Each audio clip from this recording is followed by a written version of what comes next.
Disciples de Jésus, des personnes qui ont croisé le chemin de la grâce, le chemin de Jésus. Et je prie que ça t'arrive. Il est temps que tu le rencontres. Il est temps qu'il te bouleverse. Il est temps qu'il te transforme. Personne ne m'a dit que quand on devient chrétien, on lit la Bible. Je suis allé chercher la Bible comme le bébé cherche le lait maternel quand il naît. Qui donne l'exhortation à un bébé de tété? Quand on t'exhorte de lire la Bible, tu n'es pas né. Si tu es né, tu vas chercher le lait maternel, la parole de Dieu. Je suis allé directement chercher une Bible. Comme je ne connaissais pas la Bible, je feuilletais, j'ouvrais au hasard. Mais partout où je tombais, ça me touchait. Et je prends la Bible, je la dépose. Quand seulement j'ose dormir, mes frères, je vois des villages, des nains, tout noirs, décollés comme des abeilles, voler dans les airs sans ailes, marchant dans les airs et parlant 3 langues au même moment, le français, le lingala et le swahili, en me disant, pourquoi tu t'es converti? Frère, il y a une chose que Satan redoute, la nouvelle naissance. Il peut te laisser venir à l'église, mais il ne va pas te laisser te convertir. Il peut te laisser aimer le pasteur, mais il ne va pas te laisser aimer Jésus. Il peut te laisser avoir des responsabilités à l'église, mais il ne va pas te laisser t'engager. C'est pourquoi il faut que tu te fasses violence. Violence, violence, violence. Pourquoi Satan n'aime pas la conversion? Parce que ça donne à Dieu le droit d'intervenir dans ta vie. Pourquoi Satan n'aime pas la conversion? Parce que ça brise le pacte avec lui. Pourquoi Satan n'aime pas la conversion? Parce que ça te donne le Saint-Esprit. Pourquoi le diable n'aime pas la conversion? Parce que ça fait de toi son ennemi. C'est pourquoi, quand tu viens à l'église, il te permet d'être religieux. Il te permet de tout faire, mais pas de changer de vie. Quand ils me disent ça, pourquoi tu t'es converti, mes frères? Je sens qu'ils me prennent. Mais quand ils me prennent, mon corps reste, mon esprit part. Et je vois mon corps comme une statue. Ton corps est une statue. Si ton corps respire, c'est parce qu'il y a le souffle de Dieu dedans. Ton corps, ce n'est qu'une enveloppe. Et je vois mon corps comme une enveloppe. Incapable de bouger. Mais quand je m'en vais, je vois, mais pas avec mes yeux, avec d'autres yeux. J'entends, pas avec mes oreilles, avec d'autres oreilles. J'étais conscient. Quand les gens meurent, ils sont conscients. Ils sont conscients. Toi qui penses que tu disparaîtras comme une fleur, tu ne disparaîtras pas. Toi qui penses que tu disparaîtras comme un animal, tu ne disparaîtras pas. Tu vas continuer à exister. Lorsque on prend le parfum qui sort d'une fleur, mes bien-aimés, vous tuez la fleur, mais son parfum continue à exister. On peut tuer le corps, mais l'esprit continue à exister. Frères et sœurs, quand ces esprits m'amènent, j'étais un nouveau converti, de quelques heures, je ne sais pas comment on fait. Tout d'un coup, j'ai seulement dit Jésus. Quand j'ai dit Jésus, ces démons m'ont lâché et m'ont laissé. Frère, je n'avais pas 2 ans dans le Seigneur. Le nom de Jésus est puissant. Le nom de Jésus est le nom le plus respecté dans le monde spirituel. Le nom de Jésus est le nom le plus honoré dans le monde spirituel. Le nom de Jésus est le nom le plus puissant dans le monde spirituel.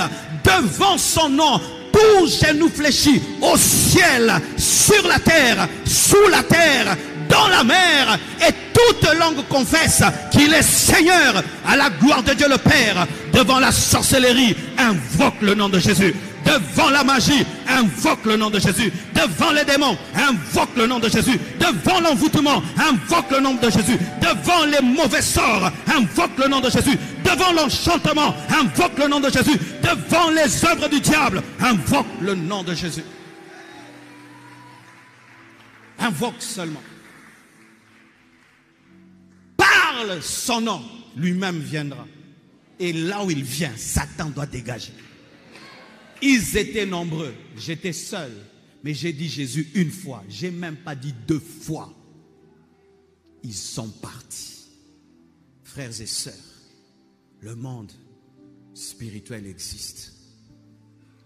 Et quand maintenant j'ai vu ça, j'étais pris de peur.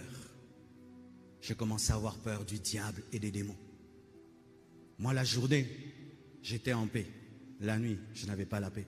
Parce que chaque nuit, les esprits venaient me voir. Et je pouvais savoir s'ils vont venir. Parce que le corps des sorciers émet un son comme une voiture.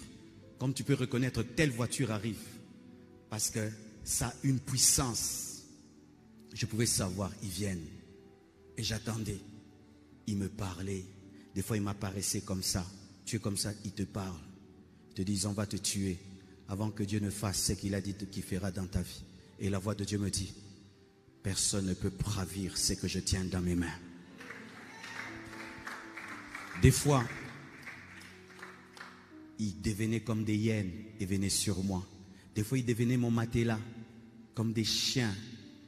Des fois, ils sortaient du plafond comme des serpents. Et j'avais peur chaque nuit. J'attendais le matin impatiemment jusqu'à ce que Dieu m'a enseigné comment utiliser les armes de Dieu, comment manifester ce que je suis en Jésus. Après, je n'avais plus peur. Parce qu'avant, j'avais même peur de prier la nuit, de prier les yeux fermés. Quand je fermais mes yeux, j'avais des frissons de partout. Et puis Dieu m'a enseigné à ne pas avoir peur des puissants des ténèbres, à connaître qui je suis. Et aujourd'hui, j'aime prier la nuit, j'aime prier les yeux fermés, j'aime prier être seul. Je suis arrivé, ou même si le diable lui-même apparaît, ça ne me fera ni chaud ni froid. D'ailleurs, il m'est déjà apparu. Il m'est déjà apparu pour me proposer le succès et la gloire. Il est venu. Il était très beau. J'ai jamais vu un homme aussi beau de toute ma vie. Et il m'a dit, Marcelo, est-ce que tu veux la gloire, tu veux le succès? Je lui ai dit non, je n'en veux pas. Et il m'a mené une foule. Il est reparti avec cette foule et il m'a dit, d'autres que toi accepteront ce que je leur ai proposé. Frère, il n'y a pas que des hommes sur la terre. Il y a des esprits. Certaines choses que vous voyez, vous appelez succès, ce sont des pactes de sang. Ils ont tué des parents, ils ont tué des enfants, ils ont tué des gens, ils ont versé le sang, ils ont fait des pactes, ils ont accepté de mourir à 40 ans, ils ont accepté de mourir à 50 ans. Il n'y a pas que le monde que tu connais. Et maintenant, lorsque j'ai reçu l'appel de Dieu, le premier jour que je devais faire un service de puissance, j'ai eu une attaque que je n'ai jamais plus après. J'étais en train de prier mes frères. J'avais 21 ans. Et je priais. Tout d'un coup, j'entends un bruit. Boum. Frère, je me retrouve sur le mur. Mon lit est sur le mur. C'est-à-dire que la chambre a changé. C'est-à-dire le pavement est devenu ce mur-là est devenu le plafond est devenu le mur qui était devant moi. Et moi, je suis là, comme ça. Et puis j'ai dit, Dieu, ça c'est quoi? Il m'a dit, physiquement, tu es sur ton lit. Spirituellement, tu es là-bas. Si tu as peur, tu vas te casser. Mais tu ne sauras pas expliquer comment tu t'es cassé. C'est quand vous entendez quelqu'un, il est cassé. Vous ne savez pas c'est cassé comment? En esprit, on l'a fait monter, on l'a fait tomber. Je vous dis la vérité. Et on appelle ça la lévitation satanique. Et puis je dis, Dieu, je fais quoi? Il me dit, dis seulement Jésus. Je dis Jésus, j'entends le même bruit. Tout rentre en place. Mais quand cela arrive, je sens sur tout mon corps des filaires. Tout mon corps, je dois les prêcher. Je commence à me gratter. Je dis, Dieu, je vais prêcher comment? Il m'a dit, souviens-toi de Moïse. Moïse, lorsque la lèpre était sur sa main, qu'est-ce qu'il a pris? Il a pris sa main lépreuse, il l'a mis dans son sein. Lorsqu'il l'a enlevée, elle était pure. Il me dit, prends ta main, mets-la sur tout ton corps. Et après, il n'y avait plus de filaire. Ce jour-là, mes frères, je suis allé prêcher. Il suffisait seulement que le vent de ma veste passe à côté de quelqu'un. La puissance de Dieu touchait les gens. Les gens étaient baptisés du Saint-Esprit. Et il y a une, elle était baptisée du Saint-Esprit. Elle a parlé en langue pendant 3 jours. Elle riait en langue. Elle dormait en langue. Tout ce qu'elle faisait, c'était en langue. Et puis Dieu lui avait donné un don. Elle fermait les yeux. L'Esprit commence à la déplacer. Et elle attrapait les sorciers avec ses mains. Le surnaturel existe. En soi, aujourd'hui, je suis venu choquer ton esprit. Choquer ton esprit. Tu es trop naturel. Tu es trop naturel. Tu n'as pas d'émetteur spirituel. Tu ne vois rien. Tu n'entends rien. Tu ne sens rien. Ce n'est pas normal. Ce n'est pas normal. Ce n'est pas normal. C'est dangereux. C'est comme une voiture sans rétroviseur. C'est comme une voiture qui n'a pas de phare. C'est comme une voiture qui n'a pas de frein. C'est dangereux.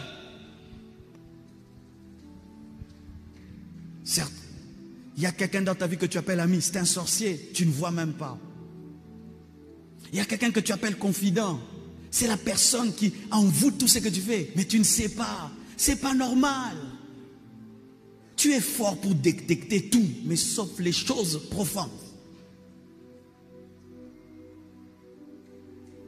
Et aujourd'hui, nous allons prier que Dieu nous rende sensibles. Nous allons prier.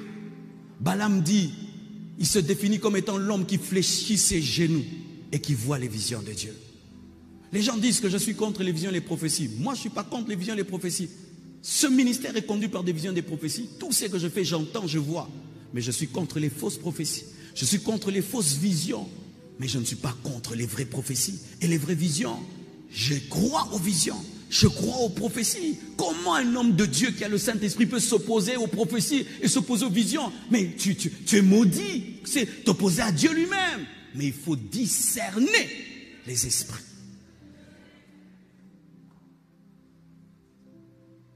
Assis-toi. Lève seulement les mains.